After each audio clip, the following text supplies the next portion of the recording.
това има кортикостероиди. Не по никой начин. Кортикостероидите са една голяма привилегия на медицината и на човечеството. Разбира се, има много доктори, които ги използват по-често, отколкото трябва да се прилагат те. Но така или иначе, в тежки случаи ние не можем да се откажем от тях. Кажете си вашето мнение, нали сте тук да задавате въпроси? Споделете какви трудности имате в ежедневието. Трудностите идват от самия проблем, нали, на детето и най-вече, че дерматита се обостря през зимния период, при нас поне е така. Лятото почти изчезват проблемите, особено на морето. И аз използвам нали, такива козметики, но някой път дори и те имам чувството, че са безсилни. Не, козметика. Вие си кой разбирате под козметика?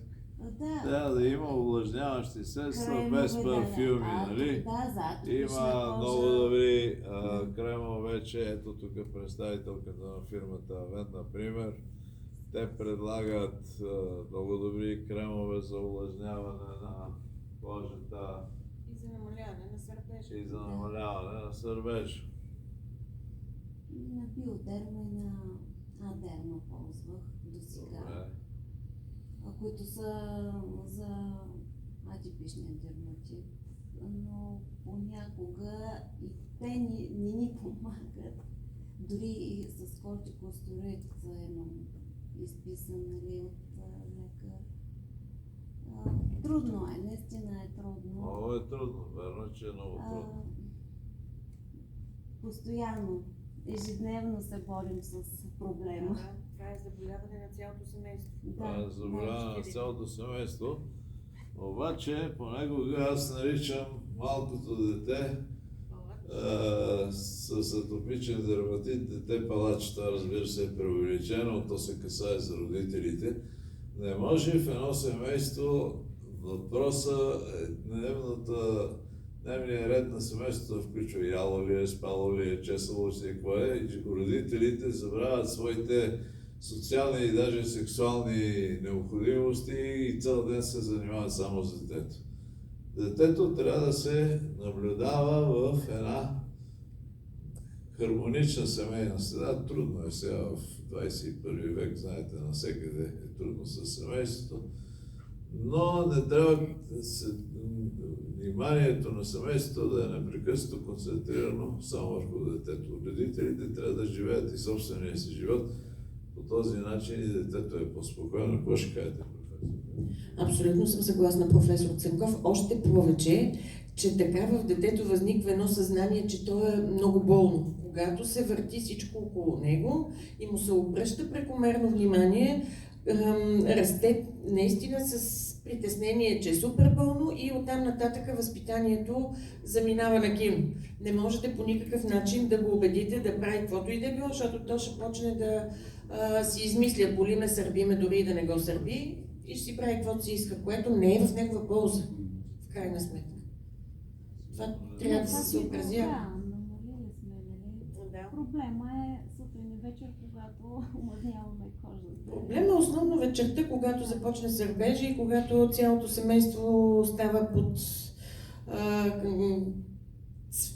не знам как, под давлението на този сърбеж и на плача на детето и оттам нататък всичко се завърта около него. На другия ден родителите са абсолютно нетрудоспособни, не могат да си изпълняват задълженията, така че върху това трябва да се влияе, върху тези механизми, за да може детето да спи спокойно. Това става, когато стаята му е малко по-хладна, да е 20-21 градуса, да се внимава с къпането, с какво точно се къпе, с какво точно се маже, да се увлажни въздуха и така. Интересно ми стана вашата лекция за Белмекен. Кога ги провеждате? Всеки юли месец. Юли. Записването става на регистратурата на Топлода. Внасяте капаро минимално 50 лева, с което се зарежда кухнята. Иначе мисля, че 65 лева ще е тази година на ден пълния пансион за голям човек. За децата беше към 40, нещо такова. Но това включва спане, закуска, обед и вечера. И мисля, че е сравнително приемливо на фона на инфлацията, която вече Да.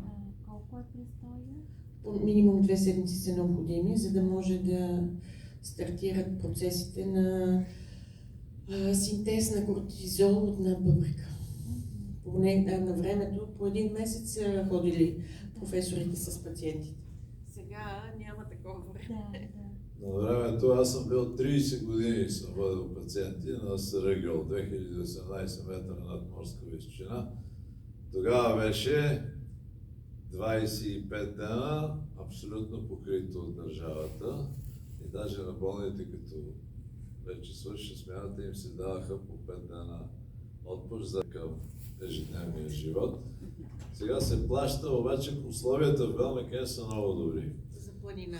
За Не е супер плана, че лукс. хората имат баня с топла вода, имат телевизор, имат една хладна стая, така че ръководеното от професор Демерджиева климатолечение в Белмекен е един до... То не води до окончателни закони, разбира се, но има една ремисия на заболяването до Коледа Нова година. На Коледа Нова година, колкото и да го пазите, детето хапва нещо, което не трябва да яде и така нататък пак. За съжаление, атопичният дерматит няма за сега средство в целия свят, което окончателно да го излекува. Има 3 възрасти, в които той очумява. 3, 8, мобилитет, ако не остане, те остават атопици цял живот. Обаче пак Айнщайн е бил атопик, например. Да знаете. Фамилията на императорите Октавиан Август, всичките са атопици, ръководени са огромни армии и държави. Така че насърчавайте вашите деца за умствена дейност. Игри, които да развиват тяхното въображение, конструктори, това за шахматисти става добри, да. Чакаме други въпроси, ако има от вас. А в вашата практика и въобще известно ли е някакъв природен растителен продукт, някаква билка, нещо, което... Всички емолиенти са създадени точно на растителна основа, така че Да. И всички компоненти са извлечени от растения. Имам предвид медицинската козметика, която засичате в аптеките. Сега напоследък майките много се интересуват от тъй наречената хомеопатия. Скоро имаше една сесия на Българската академия на науките, където причисляват хомеопатията към лъженауката. Но хомеопатите имат това предимство, че много разговарят. И по този начин много разговарят с родителите, с децата, отделят им време и по този начин привличат, но някакви особени резултати от хомеопатията не сме наблюдали. Разбира се, има резултат от психотерапията, която се осъществява по време на тези разговори и тези лекарства.